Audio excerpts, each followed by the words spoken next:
Hey guys, Yankee here, and today I want to be giving my thoughts on One Piece Volume 21. This is almost entirely fights this volume. And between each fight, we get like a few scenes here with Vivi at the castle and sort of what's going on there. But that's very few and far between. The bulk of this is fights, fights, fights. So to start off with, I want to talk about Vivi. So she gets to the castle. She meets with Chaka, who is left in charge while the king is just gone. And she basically decides let's destroy the castle. That's what the rebels are after. It'll be something big that'll get everyone's attention. And hopefully we can use that to talk to them and sort of put an end to this. And you got some people like in the army that are like against that, right? Like, oh, this castle's thousands of years old. And we get like this little callback to a scene we had a few volumes ago where the king said that Alabasta isn't. I forget exactly what he said, but it's like Alabasta, the country, is the people.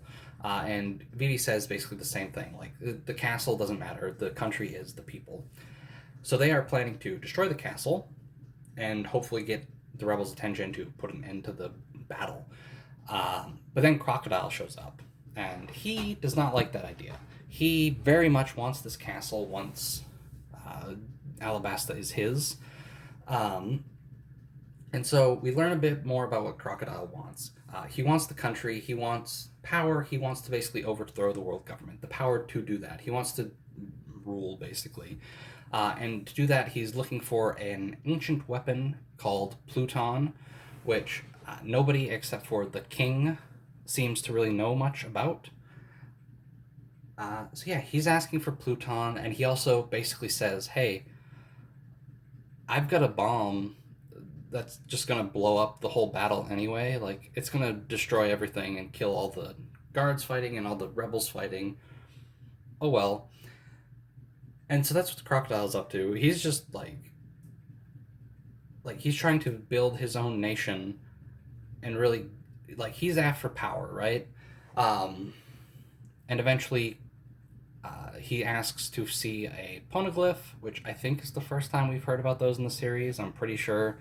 And the king agrees to take him there. And now Vivi has to figure out something. And I think Chaka was about ready to fight right at the end. So that's what's going on there. Lots of like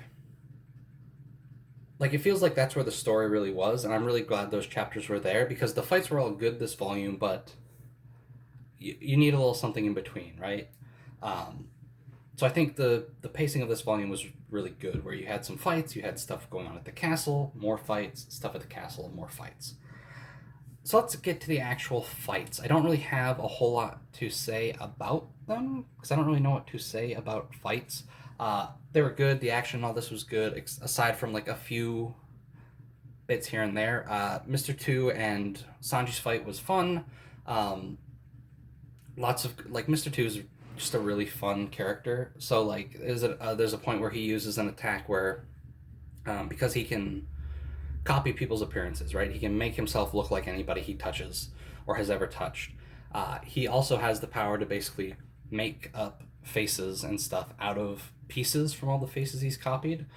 Uh, and it just ends up being almost entirely his face, but with Usopp's nose, um, which is fun. Like that fight, like Mr. Two's fun, but he's also strong. And like Sanji takes a good beating in this. All of them take a good beating in this. This is the first time in this series, except for Zoro fighting Mihawk, where like everyone's getting a good beating. Like we've gotten hurt, like we've had some rough fights here and there, but like every one of these feels like a close call. Um, so Sanji ends up winning, despite Mr. Two learning his weakness pretty quickly that he doesn't hit women, and if he turns into Nami, Sanji just won't hit him. But Sanji comes out on top.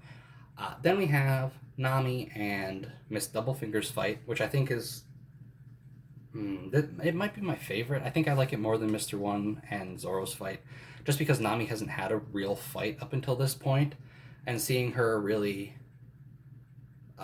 try and stand on her own and like uh, a f- we get a flashback where she asked Usopp to build her a weapon, and I think in a volume I saw on a color page that Usopp had the weapon. Um, so like that had been set up before, but it hadn't been mentioned in the actual manga itself. Um, so we get that, and we learn sort of how it works and how Usopp has like put all these little tricks into it. Um, but once Nami sort of figures out how it works, it's really powerful. It uses like because she is like a navigator and knows how to read the weather and stuff, knows a lot about the weather. Um, it's a weapon that sort of does that, like lets her take advantage of that. So we see her making like a thundercloud in this because she can produce like hot and cold air and produce water from it and stuff like that. And I think that's really neat how like she got a weapon that really plays into that, right?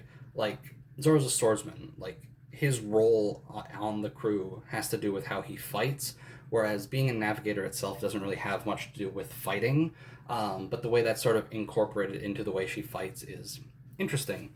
Um, One issue I had with the fight, which wasn't a big deal, um, when Nami finishes off Miss Doublefinger, the like tornado attack she uses, where the two little birds on little like spring things come out and they start wrapping around Miss Doublefinger and then just spin her and launch her. I don't know if I would have known what that was immediately if I hadn't seen the anime first, because like the panel where it shows like what's happening, it's really quick. Like we see the panel of the little birds popping out, and then the next panel is them being wrapped around her basically already, and her start Miss Doublefinger starting to spin, and then she's launched. So I think if I hadn't seen the anime before, it might have taken me a minute to figure out what was happening. Um, but other than that, good fight. Zoro and Mr. One. It's a sword fight. Mr. One is an interesting character. He's not really a swordsman. He even says he doesn't call himself a swordsman, but he ate what is it? The dice fruit, which basically makes him a human sword, um, which is a really cool devil fruit and a really interesting opponent for Zoro, where he's not himself really a swordsman, but he's a sword, um, and that's fun and sort of like Zoro's whole like I'd say secondary goal, right? I mean, maybe it's the primary goal because he needs to achieve this to actually win the fight. Mr. One is basically steel. So the only way to defeat him is to improve to a level where Zoro can now cut through steel. Um, and by the end of the volume, he does. And I think that's really like again, it's a hurdle that's not just like okay, this is a strong opponent. It's okay, I need like he learned something that'll help him further down the series, right? Like I can now cut through metal. Okay, that's helpful forever. Um, I think he got them like Nami got a real fight and got like a good weapon that uses her strengths. Zoro got like an actual upgrade where he leveled up, and Sanji just got like a regular fight. Um, but all of them were really good. I don't really have any complaints. And now all that's left is Crocodile, yeah? Um, so yeah, we just gotta fight Crocodile. Luffy's gotta show up. Um, oh, and a new cover story started. I almost ended the video just now. Um, I think it started this volume. I don't remember. It might have started last volume. But basically, Hachi, the octopus fishman from Arlong Park, he's hanging out and he's just going home and sort of having an adventure along the way. Like, um, he helped some fish. The fish gave him food. He met some guy on an island. He gave the guy food. The guy gave him a ring.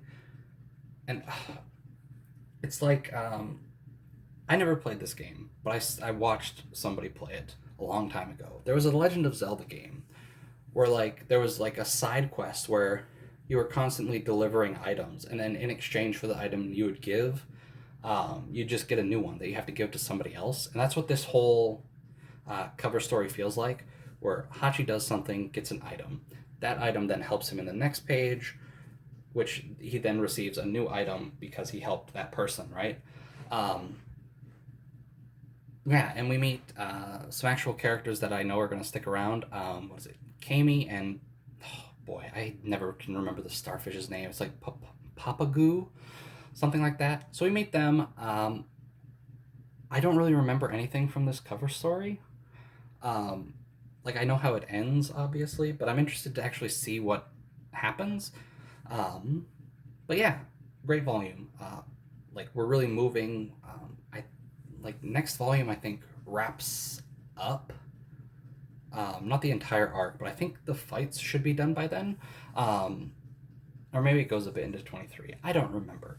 But a great volume. Really feels like we're moving quick here, and just like a lot of good action while still moving the plot along, right? Um, yeah, that's going to do it for this video. Thanks for watching, and I'll see you guys next time.